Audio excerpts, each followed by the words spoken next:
দেখো আজকে অ্যাসিড ক্ষার লবণের কিছু কোয়েশ্চেন এবং তার উত্তর নিয়ে আলোচনা করব। একটি শমিত লবণের উদাহরণ দাও। শমিত লবণ NaCl, Na2CO3, CaSO4 এগুলো হচ্ছে শমিত লবণের উদাহরণ। একটি আম্লিক লবণের উদাহরণ দাও। NaHSO4 sodium bisulphate. তারপর দেখো একটি ক্ষারীয় লবণের উদাহরণ দাও। PbOHCl, ZnOHCl এগুলো হচ্ছে ক্ষারীয় লবণ। দেখো অ্যাসিড কি বটে? জলীয় দ্রবণে বিয়োজিত হয়ে যেগুলা ক্যাটায়ন রূপে H+ অথবা H3O+ আয়ন দেয় সেগুলোকে বলা হচ্ছে অ্যাসিড। যেমন HCl, H2SO4, CH3, COOH এগুলো। ক্ষার কি? ক্ষার হচ্ছে জলীয় দ্রবণে বিয়োজিত হয়ে যেগুলা অ্যানায়ন রূপে OH- আয়ন দেয় সেগুলোকে বলা হচ্ছে ক্ষার। যেমন NaOH, CaOH এর হোল2, KOH এগুলো। দেখো এরকম আম্লিক অক্সাইডের উদাহরণ।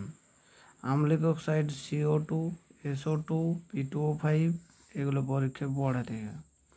ক্ষারীয় অক্সাইডের উদাহরণ Na2O, CaO এগুলো। উভধর্মী অক্সাইডের উদাহরণ ZnO, Al2O3 এগুলো। অ্যান্টাসিডের উদাহরণ MgOH এর হোল2, AlOH এর হোল3 এগুলো। প্যান40, জিনটেক এগুলো। মানুষের লালারসের pH কত? 6.02 থেকে 7.05। পশম দ্রবণের ক্ষেত্রে pH এর মান কত? 7।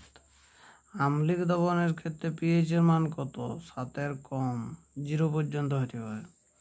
ক্ষারীয় দ্রবণের pH এর মান কত? 7-এর বেশি, 14 পর্যন্ত হতে পারে।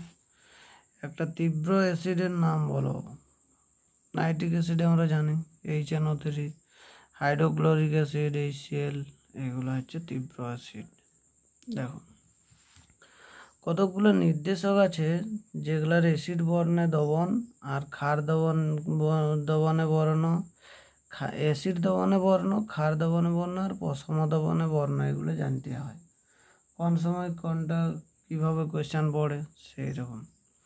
দেখো লিটমাস কাগজ যদি দেওয়া হয় তাহলে অ্যাসিড দ্রবণে লাল হয়, ক্ষার দ্রবণে নীল হয়, পশম দ্রবণে বেগুনি হয়। মিথাইল অরেঞ্জের ক্ষেত্রে কী হয়? অ্যাসিড দ্রবণে গোলাপি লাল হয়, ক্ষার দ্রবণে হলুদ হয়, পশম দ্রবণে কমলা হয়। ফেনলফথেলিনের ক্ষেত্রে কী হয়? অ্যাসিড দ্রবণে বর্ণহীন, ক্ষার দ্রবণে লালচে বেগুনি আর পশম দ্রবণে বর্ণহীন হয়। মিথাইল রেড কী হয়? তাহলে এইটা হচ্ছে লাল হয় অ্যাসিড দ্রবণে, হলুদ হয় ক্ষার দ্রবণে আর পশম দ্রবণে কমলা হয়। নেক্সট দেখো কাগজ ও সাবান প্রস্তুতিতে ব্যবহৃত হয় কি? না NaOH, সোডিয়াম হাইড্রোক্সাইড। বিস্ফোরক প্রস্তুতিতে কি ব্যবহার করা হয়? H2SO4 মানে সালফিউরিক অ্যাসিড। স্টার্চ থেকে গ্লুকোজ প্রস্তুতিতে কি ব্যবহৃত হয়? HCl, hydrochloric acid. এগুলো ভালো করে মনে রাখবে, পরীক্ষায় পড়তে পারে। TNT প্রস্তুতিতে কি ব্যবহৃত হয়? HNO3 মানে nitric acid. Oil of vitriol নামে কে পরিচিত? কোন acid? H2SO4 sulphuric acid. Muriatic acid নামে কে পরিচিত? HCl, hydrochloric acid. অ্যাকোয়াফর্টিস বা তেজি জল নামে কে পরিচিত? না HNO3 বা নাইট্রিক অ্যাসিড। দেখো অ্যাসিড বার্ন কি বটে? অ্যাসিড বার্ন হচ্ছে তীব্র অ্যাসিডের মানে HCl এর সংস্পর্শে ত্বকে প্রচণ্ড জ্বালার সৃষ্টি হয়, এই ঘটনাকে বলা হচ্ছে অ্যাসিড বার্ন। অ্যালকালি বার্ন বলতে কি বোঝায়? তীব্র ক্ষার NaOH সংস্পর্শে ত্বকে প্রচণ্ড জ্বালার সঙ্গে সঙ্গে ক্ষতের সৃষ্টি হয়, এই ঘটনাকে অ্যালকালি বার্ন বলে, এগুলো মনে রাখবে। লঘু HNO3 ত্বকে পড়লে ত্বক হলুদ হয়ে যায় কেন? না লঘু HNO3 ত্বকের প্রোটিনের সঙ্গে বিক্রিয়া করে দিয়ে জ্যান্থোপটিক অ্যাসিড নামে হলুদ বর্ণের যৌগ উৎপন্ন করে, তার জন্য হলুদ হয়ে যায় ত্বকটা। তারপর দেখো কোন বিজ্ঞানী প্রথম pH স্কেলের প্রবর্তন করেন? 1909 খ্রিস্টাব্দে বিজ্ঞানী সোরেনসেন। অ্যাসিড বৃষ্টির কারণ কোন কোন অ্যাসিডগুলো? দেখো H2SO4 বটে। এইখানে যদি গ্যাস বলা হয় তাহলে সালফার ডাই অক্সাইড, আর যদি অ্যাসিড হয় তাহলে H2SO4। যদি এখানে গ্যাস বলা আছে, আবার অ্যাসিডও বলা থাকতে পারে। তারপর দেখো NO2 nitrogen dioxide, HNO3 acid হবে। তারপরে CO2 কার্বন ডাইঅক্সাইড, এটা হবে H2CO3। এইগুলো হচ্ছে গ্যাস আর এইগুলো হচ্ছে অ্যাসিড। এইগুলো অ্যাসিড বৃষ্টির জন্য দায়ী। স্টোন ক্যান্সারের কারণ কি? না অ্যাসিড বৃষ্টি। অ্যাসিড বৃষ্টির জন্য স্টোন ক্যান্সার হয়। তারপর দেখো সিস্টেমেটিক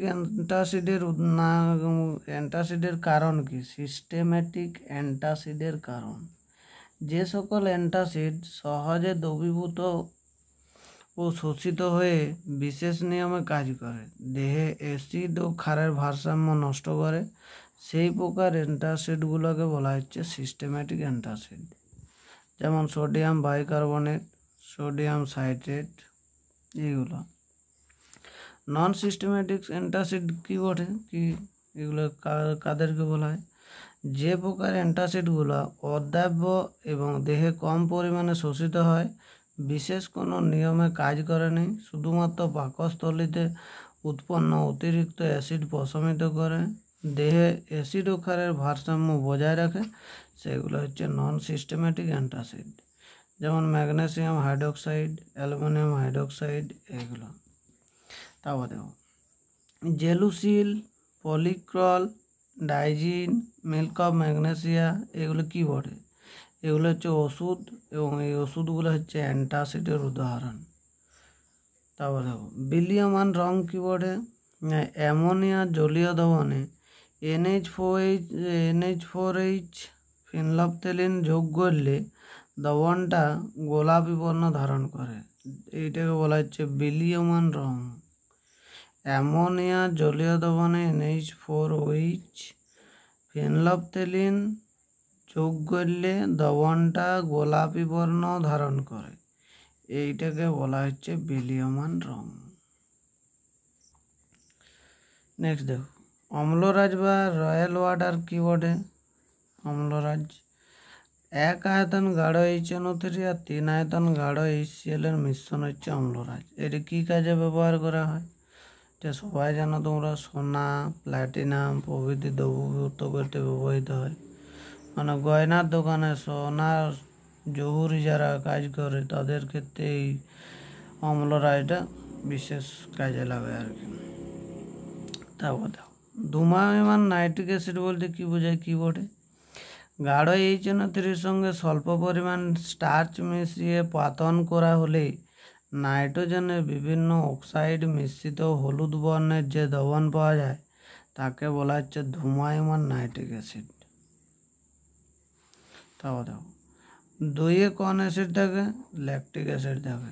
এমন একটা ধাতু যা লঘু অ্যাসিডের সঙ্গে বিক্রিয়া করে হাইড্রোজেন গ্যাস উৎপন্ন করে, সেরকম ধাতু কি? Zinc, Zn।